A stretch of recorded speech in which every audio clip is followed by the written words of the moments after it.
こんにちは。イラストレーターのネグです。今回は色の塗り方の一つについてお話しします。どのような塗り方か実際イラストを見てみましょう。はい、このようにですね、一部に鋭い光を置いたイラストになります。かっこいいですよね。一目見た時の印象も強いです。私自身、この光の使い方は結構好きで、背景のあるイラストにでも、キャラクターのみのイラストにでもよく使います。どうやって強い光を作るのかということについても解説をしていこうと思います。重要なのは、色塗りについて学ぶということは、光の性質を学ぶということです。動画の構成といたしましては、基本的な光の置き方、強い光の作り方、そして実例という流れになります。それとファンボックスで Discord サーバーを開設いたしました。空いた時間にみんなの絵に配信でアドバイスとかしてます。ファンボックスの URL はコメント欄に貼っておきます。ただ、これはおまけ特典のようなものなので、そこにある絵を全てアドバイスできるわけではないです。ご了承ください。ちなみに Twitch のアカウントも作って、最近ゲーム配信とかも楽しんでます。ぜひフォローしていただければ幸いです。それではこの描き方の特徴を見ていきましょう。まず一つ目、強力な視線誘導です。コントラストが強くて光の当たっている場所が強烈に際立ちます。なので瞬間的にイラストを眺める SNS でも注目を浴びやすい描き方だなと思っています。ただしですね、あまりにコントラストが強いと日常的なイラストを描くっていうのには不向きだと思っています。映画の序盤の日常パートでこんなライティングのシーンあんまりないですよね。そして特徴2つ目、時間がかかりづらい。これは明暗のコントラストが高い場合ですね。視線が集まらない影の部分のディティールって実は結構雑でも大丈夫です。これに関してはですね、背景のあるイラストでも同じです。目立たせる必要のない箇所を細かく描く必要というのはあんまりないですね。このイラストの場合、目立たせたいのはクジラの骨なので、その周りの暗い部分の情報量が高いと、むしろ邪魔になってしまいます。まずは私の基本的な光の置き方についてお話しします。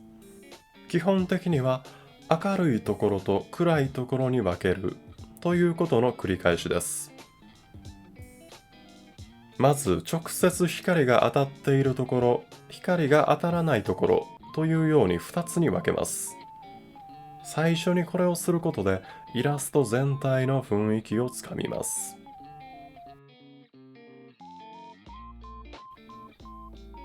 光が当たっているところをさらに明るい面、暗い面に分けます。光源と向き合っている面の方がより明るくなります。そして直接光が当たらない影の面にも同様のことを行います。直接光が当たらないところをどうやって明るい面、暗い面に分けるんでしょうか。それは別の光源を使えばいいんですね。例えば反射光を光源としたり、こちらのイラストの場合では青空の光と太陽光の反射光を使っています。こんな感じで明暗の分割を繰り返します。そうすることによって立体を表現しています。このように明るいところと暗いところを分割していくような光の置き方は序盤から完成図が想像しやすくなるというメリットがあります。なので私はこの塗り方を好んでよく使っています。どうでしょうか。このような鋭い光を使ったイラストの魅力が伝わりましたか？そこで必要な知識があります。それはどうやったら強い光を表現できるかということです。基本的には明暗のコントラストが重要なんですけれども、箱を使って実演してみましょう。それでは覆い焼きレイヤーを使って箱を照らしてみましょう。はい、このように塗ってみたところ、だいぶ色が白いですね。なので明るさを変更してみましょう。ちょっと下げてみたところ、いい感じの色になってきました。このようにですね、一回塗ってみて、その後に適切な色を探すというのは、私自身よく使うやり方です。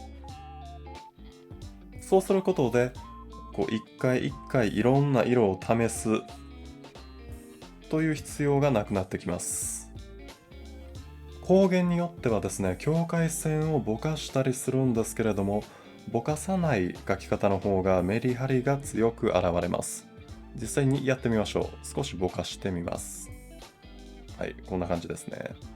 ぼかさない方が光がはっきりとしたシルエットを作ってくれるので、視線誘導という点においてはぼかさない方が有効だと思います。例えばこのイラストでも光のシルエットはぼかさずに描いています。そしてこの光を際立たせる方法がいくつかあります。その一つが明暗のコントラストを高めるという方法です。それでは実践してみましょう。まず箱の明度を下げてみます。はい、このように少し暗くしてみました。そうすることでさっきよりも光っている部分が目立って見えましたね。でもこれだけではまだ不十分です。ここでさらに光の明度を上げてみましょう。はい、このように。はい。こうすることによってさらに光が際立って見えました。これが明暗のコントラストによる強い光の表現方法です。本当はこういう感じでここにですね、反射光も入れてあげたいところですね。はい、こんな感じでしょうか。2つ目が明るい部分のテクスチャーを光で潰すということです。これはですね、実質先ほどやったことの延長線上にあります。どういうことかというと、はい。ただ明度を上げただけですね。このようにですね、明るい色一色で面を塗りつぶします。そして意図的に白飛びのような現象を表現しているわけですね。イラストにおいては強力な視線誘導の方法の一つになります。しかも質感を描く手間が省ける。ぜひ扱えるようになっていただきたい手法です。こちらのイラストなんか分かりやすいんですけれども、光が当たっている部分はほぼ白一色で色が塗られています。質感はほとんど描写していません。すごく強力な光が上から注いでいるように見えますね。そして3つ目が照らされている部分の周囲に柔らかい光を重ねるということです。じゃあ実際にやってみましょう。同様にですね、覆い焼きレイヤーを使って、このようなですね、柔らかいブラシを光が当たる部分にこういう感じに乗せてあげる。これだけですね。はい。といった感じです。で、このようにですね、柔らかいブラシで光を描いてもいいのですが、それだけではなく別の方法もあります。それではやってみましょう。はい、まず、この光のレイヤーを複製します。はい、複製いたしました。あとはこれをぼかすだけです。やってみましょう。はい。このように一気に神々しく光りましたね。で、あとは好みのぼかし具合を探すといった感じです。特に空気感とか神々しさを出したい時に有効だと思います。改めまして強い光の表現方法をまとめます。1つ目、明暗のコントラストを強くする。2つ目、テクスチャーを光で飛ばすとさらに強い光になる。3つ目、柔らかい光を重ねるといった感じになります。今までの情報を踏まえて実際に光を置く手順を見ていきましょう。まずはこちらのイラストです。呪術廻戦の伏黒透次です。最初はシルエットを作るとこからです。このレイヤーに光を置いていくことになります。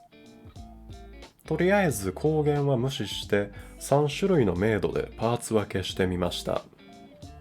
この時点ですでに顔周りに鋭い光を置くということを決めています。次に全体の明度を下げました。これは明暗のコントラストを上げるためです。こうすることによって強い光を表現する準備が整いました。そしてここからはライティングの時間です。目立たせたい顔周りに明度の高い光を置きました。そして強力な光を表現したいのでテクスチャを描く必要はありません。白く塗りつぶします。次は影の部分に陰影をつけていきます。陰影をつけるためには新しい光源が必要になります。なので下から赤い光源を追加しました。これで恐ろしい雰囲気が作れたと思います。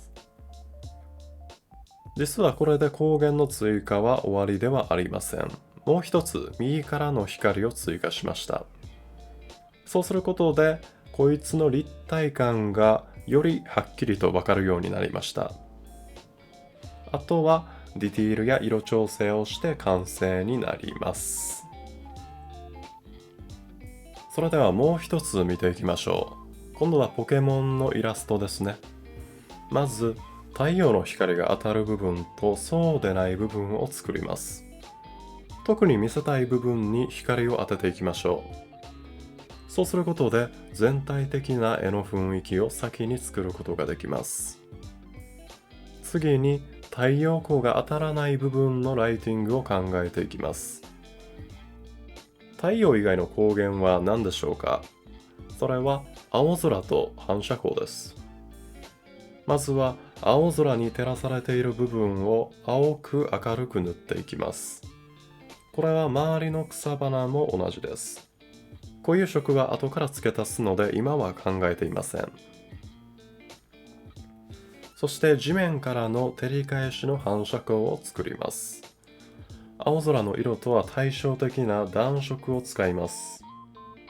大体のライティングが見えてきたらオーバーレイレイヤーを使って色を塗っていきます。そしてある程度髪の毛の形を整えます。髪の毛は光の当て方次第で見え方が大きく変わる重要な要素です。ここでですね、今回話したテクスチャが潰れるほどの光を追加してみました。光の境界線はぼかしていません。こうすることによってこのイラスト上で一番明るい色が画面中央に集まりました。ここを一番見せたいのでこの明るさの光は他の場所では使いません。あとはディティールや柔らかい光を付け足して完成になります。という感じで今回の動画は終わりになります。正直ですね、光は奥深すぎて1回の動画でいろんなことを説明するのは難しいです。なので今回は強い光の表現方法のみに焦点を当てました。これも何かの参考になれば幸いです。それではご視聴ありがとうございました。